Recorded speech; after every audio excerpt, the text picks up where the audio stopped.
Martinique, c'est dans la commune de Trinité, au lycée France Fanon, que s'est déroulée la deuxième édition de la sécurité routière, mise en place par Madame Christelle Rancé, avec tous ses partenaires, tels que la gendarmerie, le chargé de mission pour les deux roues, le centre de secours de Trinité, l'ambulance de soins, ou encore des accidentés de la route. Écoutons quelques réactions. Je m'appelle Willy Jean-Marie. Alors Willy, qu'est-ce que ça a apporté aux jeunes lycéens ici dans cette matinée de sécurité routière? Quelle expérience vous les avez fait vivre? La réalité d'un handicap, la réalité de la vie d'une personne en situation de handicap. Donc, leur faire prendre conscience que conduire une voiture, une moto, ce n'est pas anodin et qu'il peut y avoir des risques. Et donc, on a énuméré les risques les plus souvent liés à un comportement sur la voie publique. Donc, on a un peu énuméré tout ça. Je leur ai raconté aussi mon histoire. Alors c'est vrai, on peut dire que vous n'êtes pas resté isolé suite à votre accident. Vous êtes resté actif par tous les moyens. Vous êtes un peu partout. On vous voit surtout sur les tours cyclistes, également sur les courses à pied. On vous voit animer le handball, le volley. C'est une façon pour vous de ne pas être isolé du monde qui nous entoure. Oui, bien sûr.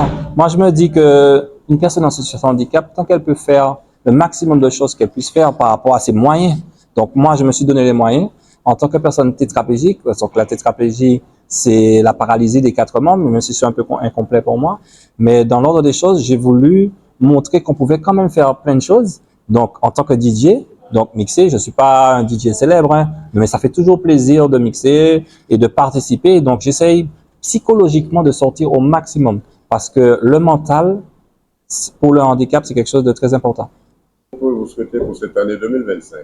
Ben, que je puisse mener à bien tous mes projets, parce que j'ai un projet bientôt sûrement avec la ville de Trinité, c'est d'organiser aussi une journée, un après-midi de sécurité routière, donc pour sensibiliser aussi les jeunes, donc essayer de mettre le maximum de choses pour qu'ils puissent faire voir donc les voitures puissantes, des voitures de son, des DJ, une certaine animation, mais entouré comme un village, donc avec des gendarmes, avec des pompiers. Donc on essaie d'élaborer cela pour motiver les jeunes à venir voir les campagnes de sensibilisation parce que c'est très important.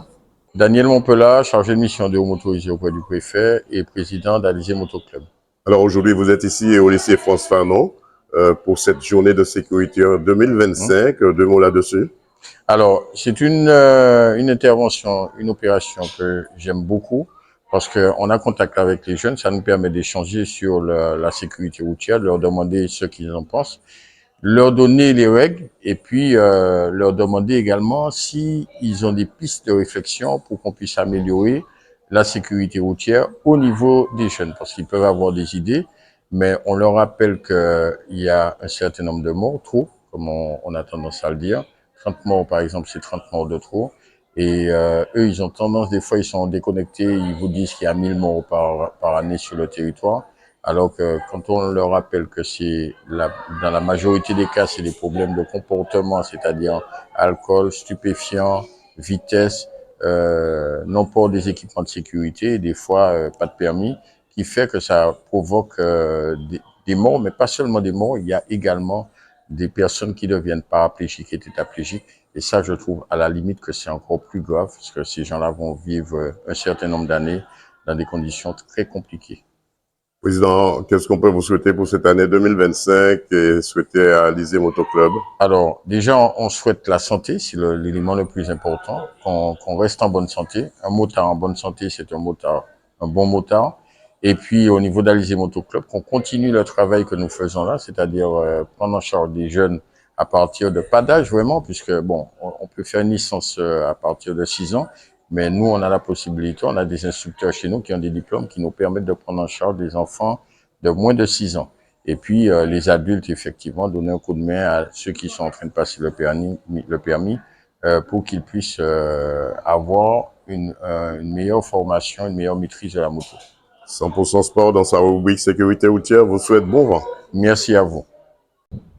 Christelle Rancé, professeure de STMS au lycée France Fanon de Trinité. Pour tout vous dire, Cette année, j'ai pensé à une action mutualisée. Donc mutualisée avec 2 EPLE, donc 2 établissements publics locaux d'enseignement, à savoir le lycée France Fanon de Trinité, le LGT France Fanon, et le lycée professionnel de Trinité. Alors, il y a eu quand même 25 classes à positionner, 19 du LGT et 6 classes du LP de Trinité. Parmi les élèves du LP de Trinité, il y en a certains qui étaient ambassadeurs de la Croix-Rouge, donc représentaient la Croix-Rouge, donc bien évidemment un engagement civique. Par rapport à la première édition que j'ai menée à bien piloter l'an dernier, il y a eu effectivement une pérennisation pour certains partenaires. Oui, par rapport à l'année dernière, j'avoue, non, ça n'a pas été si évident que ça, dans la mesure où j'ai voulu donner une plus grande envergure à cette action de sensibilisation. Et travailler effectivement en mutualisation, c'est vrai que c'est très intéressant, c'est très formateur, mais il a fallu effectivement des rencontres avec la direction du lycée professionnel, ma direction du LGT, certains collègues du lycée professionnel. Donc mener à bien le projet n'a pas été si évident. Ce qu'il faut savoir, c'est qu'effectivement la sécurité routière reste un enjeu quand même majeur pour nos jeunes surtout qui ont l'âge de passer le permis et qui, bien évidemment, sont également déjà titulaires. Les jeunes représentent quand même la catégorie la plus concernée par les accidents de la route. Nos objectifs communs sont de sensibiliser cette jeunesse et bien évidemment de véhiculer les valeurs de la République. Quels sont les partenaires qui vous ont aidé à réaliser cette première manifestation de sécurité routière ici au lycée France Fanon? L'ADEAL, que je remercie, la ville de Trinité, la ville du François, la CTM, la BMO, le STIS, l'établissement français du sang, Multinuance Format. Voilà, parce que c'est grâce à eux que j'ai pu mener à bien ce projet. Madame Ancet, qu'est-ce qu'on peut vous souhaiter pour cette année 2025? Pour cette année 2025, eh ben, comme je disais l'année dernière, la santé. Sans la santé, nous ne pouvons pas avancer, nous ne pouvons rien faire. Voilà, une deuxième édition de la sécurité routière au lycée France Fanon qui déjà fait place, me semble-t-il, à la 3e édition. Reportage Daniel Diaz, 100% Sport, KMT Télévision.